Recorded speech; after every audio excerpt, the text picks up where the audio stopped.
SC వర్గీకరణ చాలా దీర్ఘకాలికమైన అంశాన్ని 30 ఏళ్ళు దాని మీద ఫైట్ చేస్తూ మిగతా అంశాలని టచ్ చేస్తూ మీరు వెళ్ళారు.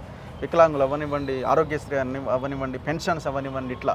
సో ఇది కూడా అలాంటి ఒక అంశము, కానీ దీర్ఘకాలిక అంశం ఒకటి ఉండాలి కదా అంటున్నా నేను. ఒక మాట చెప్పాను నాన్న, ఇప్పుడు అత్యంత నువ్వు అన్నానంటే ఏ అంశాలు ఎజెండాగా మారుతున్నాయి అనేటప్పటికి నేను ఈ అంశం చెప్పేశాను. మీ దృష్టికి నేను తీసుకొస్తున్నాను. ఇప్పుడు అత్యంత పేదవాడి ఆరోగ్య భద్రత గురించి ప్రభుత్వాలు ఆలోచించినాయా, ప్రతిపక్షాలు ఆలోచించినాయా? ఈ దేశంలో మీరే చెప్పేసేయండి. ఒక అత్యంత పేద కుటుంబానికి సంబంధించిన వాళ్ళు గుండె జబ్బు వస్తుంది, వాళ్ళు అంతకుముందు ఎక్కడికి పోవాలి? ప్రభుత్వ ఆసుపత్రికి పోవాలి. అదే డబ్బులు ఉన్న వాళ్ళకు గుండె జబ్బు వస్తుంది, ఎక్కడికి పోతారు? అపోలో పోతారు, అమెరికా పోయి చేయించుకుంటూ వస్తారు.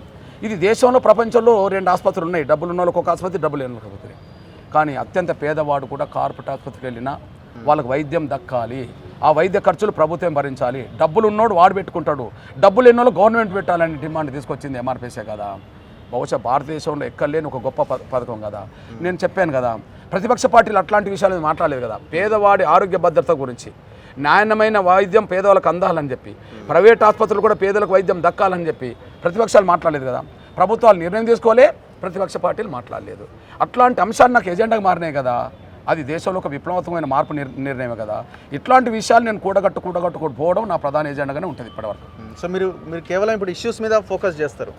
పెన్షన్ల ఇష్యూ ఇప్పుడు మీ ప్రధాన ఎజెండా. నేను ఒక విషయం చెప్పాను, ఇప్పుడు అంతో ఇంతో మానవత దృక్పథంతో, సామాజిక స్పృహతో ఈ ఉద్యమాలు చేసుకుంటూ వచ్చాం. సొసైటీకి అందరికీ మేలు జరిగింది. వామపక్షాల ప్రధాన ఎజెండా ఏముండే?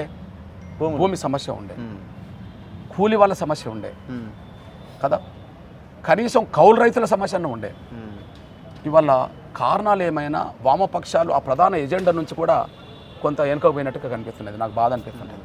ఎందుకంటే భూమి సమస్య అయినా, పేదల సమస్య అయినా, కూలీల సమస్య అయినా, కనీసం కౌలు రైతుల సమస్య అయినా వామపక్షాలు ఎజెండాగా తీసుకునే అంశంగా ఉండేది. కానీ ఇప్పుడు కారణాలు ఏమైనా వాళ్ళ అంశాలు ఇప్పుడు ఎజెండాగా రాకుండా పోతున్నాయి. ఉదాహరణకు తీసుకొస్తున్నాను, మీరు తీసుకుంటున్నాను. చూడు, మీరు కాంగ్రెస్ పార్టీ మేనిఫెస్టో చదవండి. రైతులకు, కౌలు రైతులకు భరోసా కింద 15,000 ఇస్తాము అన్నారు. వ్యవసాయ కూలీలకు 12,000 ఇస్తామని అన్నారు కదా.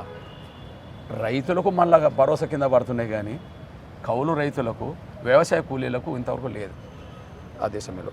కాంగ్రెస్ పార్టీ మేనిఫెస్టోలో గత కేసీఆర్ ప్రభుత్వం ఎస్సీ ఎస్టీ బీసీల అసైన్మెంట్ భూములు ఎక్కడైతే ఉన్నాయి గుంజుకున్నదో తిరిగి మేము ఇప్పిస్తాము అని ఉన్నది. 19 నెలలు గడిచిపోయినాయి కదా, 19 ఎకరాలు కూడా ఇప్పియలేకుండా పోయినాయి. మూడవది మీరు చూడండి, నేను నక్సలైట్ల ఎజెండా అమలు చేయమంటా లేను, నేను వామపక్షాల ఎజెండా కూడా దాన్ని అమలు చేయమంటా లేను. వాళ్ళకి ఏదైనా ఎజెండా ఉంటే నేను కాంగ్రెస్ పార్టీ మేనిఫెస్టో గురించే మాట్లాడుతున్నాను. నేను కాంగ్రెస్ పార్టీ మేనిఫెస్టోలో కోనేరు రంగారావు కమిషన్ సిఫార్సును కూడా అమలు చేస్తామని ఉంటుంది. కోనేరు రంగారావు కమిషన్ సిఫార్సులు ఏం సిఫార్సు చేసింది? ప్రభుత్వ భూములు పేదలకు పంచాలని ఉంటుంది. అది 50,000 ఎకరాల 50 లక్షల ఎకరాల గురించి నేను మాట్లాడతలేను. కోనేరు రంగారావు సిఫార్సులు ఏ ఉన్నదో అవి అమలు చేస్తామన్నారు కదా. అది అమలు చేస్తే పేదలకు భూములు దక్కుతాయి కదా. ఎకరం రాని, 2 ఎకరాలు రాని, 3 ఎకరాలు రాని, అరెకరం అన్నా రాని, వాళ్ళకైతే దక్కాలి కదా. పారిశ్రామికవేత్తలకు మీరు భూములు ఇస్తున్నారు కదా, పెట్టుబడిదారులకు భూములు ఇస్తున్నారు కదా. మళ్ళీ నూతన భూస్వామ్య వ్యవస్థ ఫామ్ హౌస్ల పేరుతో డెవలప్ అవుతుంది కదా, అది నూతన భూస్వామ్య వ్యవస్థే కదా. దాన్ని కాంగ్రెస్ ప్రోత్సహిస్తుంది, దాన్ని గతంలో బీఆర్ఎస్ ప్రోత్సహించింది.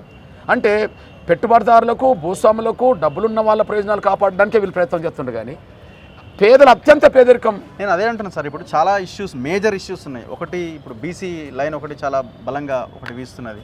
ఇట్లాంటి వాళ్ళు అడుగుతున్నారు మీరు టేకప్ చేయాలని. రెండోది, మేము తిరుగుతున్నాం గ్రౌండ్లో, భూముల సమస్య చాలా విపరీతంగా ఉన్నది. అసైన్ ల్యాండ్సే కాదు, గవర్నమెంట్ ల్యాండ్సే కాదు, చెరువులే కాదు, ఇనాం భూములు, మట్ భూములు ఏది లేకుండా ఖతం చేసినారు. అంతకుముందు అక్కడ ఉన్న వాళ్ళు వచ్చి ఇప్పుడు ఈయన దగ్గర కూర్చున్నారు. అన్ని పార్టీలు ఉన్నాయి, not only BRS, Congress, BJP or something. మరి ఇట్లాంటి వాటి మీద మూవ్మెంట్ చేసి ప్రజలకి ఇది అద్భుతంగా వాళ్ళ ఆత్మగౌరవాన్ని నిలబెట్టే ఇష్యూస్ అన్నీ మీరే చెప్పారు కదా. ఇప్పుడు ఏబిసిడి వర్గీకరణ కోసం సుదీర్ఘంగా 30 ఏళ్ళు నడిపారు. తర్వాత ఎలాంటి ఎజెండాలు మారుతాయని చెప్పి ఇప్పుడు నేను ఆ కేటగరైజేషన్ తర్వాత ఒక ప్రధాన ఎజెండా ఏది మార్చుకున్నా అంటే, కాళ్ళు లేని వాళ్ళయి, చేతులు లేని వాళ్ళయి, కళ్ళు లేని వాళ్ళయి, మోసలు వాళ్ళయి, భర్త కోల్పోయిన వాళ్ళయి కదా. ఇట్లాంటి అత్యంత దయనీయ జీవితాలు గడుపుతున్న, పెన్షన్ల మీదనే ఆధారపడి బతికేటోళ్ళు ఇవాళ పేదలు నాన్న. వాళ్ళ ఎజెండా తీసుకున్నాం. ఒక మీ సహకారం ఉంటే, మీ అందరి మద్దతు ఉంటే అది పెద్ద సభ జరుగుతుంది. సభ జరిగిన రోజు ప్రభుత్వం మీద ఒత్తిడి ఎలా ఉండాలనే విషయం తర్వాత మాట్లాడుకుందాం. ఓకే, నేనంటే అత్యంత దయనీయ జీవితాలు గడుపుతున్న వాళ్ళు కదా, వీళ్ళకంటే దయనీయ జీవితాలు గడుపుతున్న వాళ్ళు ఎవరు? ఎజెండా మాట్లాడుతుంది. తర్వాత మీరు అన్నట్టుగా ఖచ్చితంగా భూమి సమస్య మీద దృష్టి పెట్టాల్సిందే కదా, భూమి సమస్య దృష్టి పెట్టాల్సిందే. భూమి సమస్య పరిష్కారం కావాలంటే ఓకే, కేసీఆర్ గుంజుకున్న భూములు దళితుల పేద వర్గాల చేతికి రావాలి. 2 కోనేరు రంగారు సిఫార్సులు అమలు చేస్తే, కోనేరు రంగారు సిఫార్సులు ఎప్పుడు చేసింది? రాజశేఖర్ గారు గవర్నమెంట్లో చేసింది, అంతే కదా. రాజశేఖర్ గవర్నమెంట్లో ఒక 20 లక్షల భూమి ఉన్నదనుకో, ప్రభుత్వ భూమి. ఇప్పుడు అది ఏమైందో తేలాలి కదా. మీరు అన్నారు కదా వాళ్ళకి పోతుందే వీళ్ళకి పోతుందని కదా, అది నిజమే అనుకుందాం. ఇప్పుడు 20 లక్షల భూమి ప్రభుత్వ భూమి ఉన్నదని అప్పుడు కోనేరు రంగారావు సిఫార్సు చేసింది అనుకోండి. ఆ 20 లక్షల భూమి పంచాలి కదా ఇప్పుడు పేదలకు కదా. అందువల్ల ఎంఆర్పిఎస్ టార్గెట్ పీడిత వర్గాలు, ముఖ్యంగా పాలక ప్రతిపక్షం వాళ్ళు ఏ అంశాలు విస్మరిస్తున్నారు, వాళ్ళు ఉద్దేశపూర్వకంగా విస్మరిస్తారు. వాళ్ళు తెలియక కాదు. 20 నెలలుగా 50 లక్షల మంది పేద పెన్షన్దారుల పెన్షన్ను గవర్నమెంట్ ఇస్తలేదని చెప్పి ప్రతిపక్షాలకు తెలియదా? కోనేరు రంగారావు సిఫార్సులు అమలు చేస్తామని చెప్పి హామీ ఇచ్చింది ప్రతిపక్షాలకు తెలియదా? ఎస్సీ ఎస్టీ భూములను గుంజుకున్నది మళ్ళీ తిరిగి ఇప్పిస్తానన్న మాట వీళ్ళకి తెలియదా? తెలుసు. అంటే ఉద్దేశపూర్వకంగానే వాళ్ళు విస్మరిస్తారు. వీళ్ళ ఎజెండా కాదు, వాళ్ళ ఎజెండా. మీరు లేవనెత్తున్న అంశం ఆర్థికపరమైన అంశం. ఇప్పుడు ఆయన ఏమో నన్ను ఘోషణ పైసలు లేవంటుండు కదా. ఇప్పుడు మీరు అబద్ధం చెప్పినట్టే కదా మరి. ఎవరు? రేవంత్ రెడ్డి అబద్ధం చెప్పినట్టే కదా. మీరు రేవంత్ రెడ్డి గారు మాట్లాడిన వాయిస్ మన టీవీలో, మన సోషల్ మీడియాలో, మన తెలుగు, మన తొలి వెలుగులో మీరు చూపించండి. ఆయన ఏమన్నాడు? అటు సూర్యుడు ఇటు మొలిచినా, ఇటు సూర్యుడు అటు మొలిచినా పెరిగిన పెన్షన్లు ఇస్తాము అన్నారు. ఈ నెల ఓట్లు వేయండి, వచ్చే నెలలో పెన్షన్ పెంచుతాము అని అన్నారు. నవంబర్లో ఓట్లు వేశారు, డిసెంబర్లో పెంచాలి. 20 నెలల్లో పెంచలేదు కదా. ఇంకేమన్నారు బడ్జెట్ గురించి? బడ్జెట్ చాలా గొప్పగా ఉన్నది, తెలంగాణ బడ్జెట్ బాగా పెరిగింది, ఇలా డబ్బులకు డోకే లేదని ఆయన చెప్పాడు కదా. అది కూడా వినిపించండి. చెప్పాడు కదా. మరి ఎన్నికలకు ముందు ఓట్లు అడగడానికి డబ్బులు ఉన్నాయని నువ్వే చెప్పావు కదా. ఇప్పుడు ఇచ్చే సమయంలో డబ్బులు అంటున్నావు కదా. నువ్వు అబద్ధం ఆడినట్టే కదా.